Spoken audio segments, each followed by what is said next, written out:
ये अमेरिका के पिछले 100 सालों के इतिहास में पहला मौका है जब डोनाल्ड ट्रंप जैसे राष्ट्रपति ने एक इलेक्शन हारने के बाद अगला चुनाव जीतकर अमेरिका का राष्ट्रपति पद फिर से हासिल किया। ट्रंप के खिलाफ कई मुकदमे चलाए गए। उनकी छवि को धूमिल करने के लिए बहुत कोशिशें की गई। उन्हें अदालतों में घसीटा गया और जेल भेजने तक की धमकियां दी गई।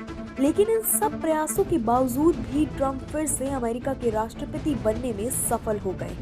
उनकी ये जीत विश्व राजनीति की अब तक की सबसे प्रभावशाली जीत मानी जा रही है। उनके समर्थक खुशी से झूम रहे हैं। खासकर भारत में उनके आलोचक इस परिणाम से सदमे में हैं। ये लोग मानकर चल रहे थे कि ट्रंप हारने के बाद कमला हैरिस अमेरिका की राष्ट्रपति बनेगी और वो भारतीय राजनीति में भी मोदी सरकार को गिरा देगी, जैसे कि उन्होंने बांग्लादेश में शेख हसीना की सरकार के खिलाफ किया था।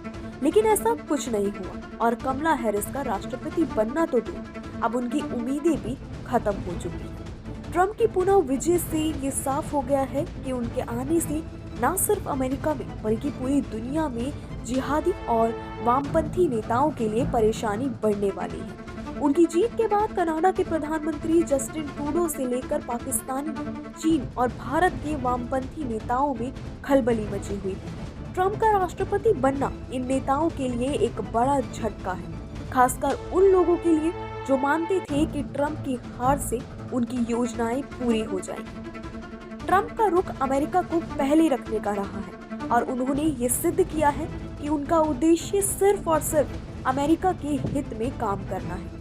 उन्होंने सीरिया में ISIS को नष्ट किया और अमेरिका के अंदर इस्लामिक आतंकवाद के खिलाफ सख्त कदम उठाए। ट्रंप के राष्ट्रपति बनने के बाद ये उम्मीद की जा रही है कि वो बांग्लादेश में हो रहे हिंदू हिंसा के खिलाफ और कड़ी कार्रवाई करेंगे, जैसे कि उन्होंने पहले दिवाली के दौरान ट्वीट करके इस मुद्दे को उठाया था।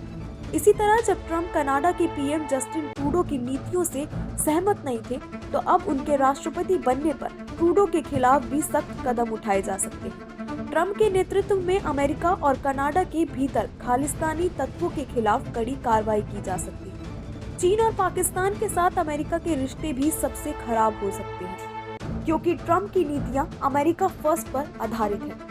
ट्रंप चीन से आयात पर शुल्क बढ़ा सकते हैं और भारत को एडवांस मिलिट्री टेक्नोलॉजी देने का निर्णय भी ले सकते हैं, जिससे पाकिस्तान और चीन की मुश्किलें भी बढ़ सकती हैं। इसके अलावा ट्रंप के राष्ट्रपति बनने से इस्लामिक आतंकवाद के खिलाफ कार्रवाई को और मजबूती मिलेगी और मिडल ईस्ट में इजराइल को समर्थन मिलने की उम्मीद है।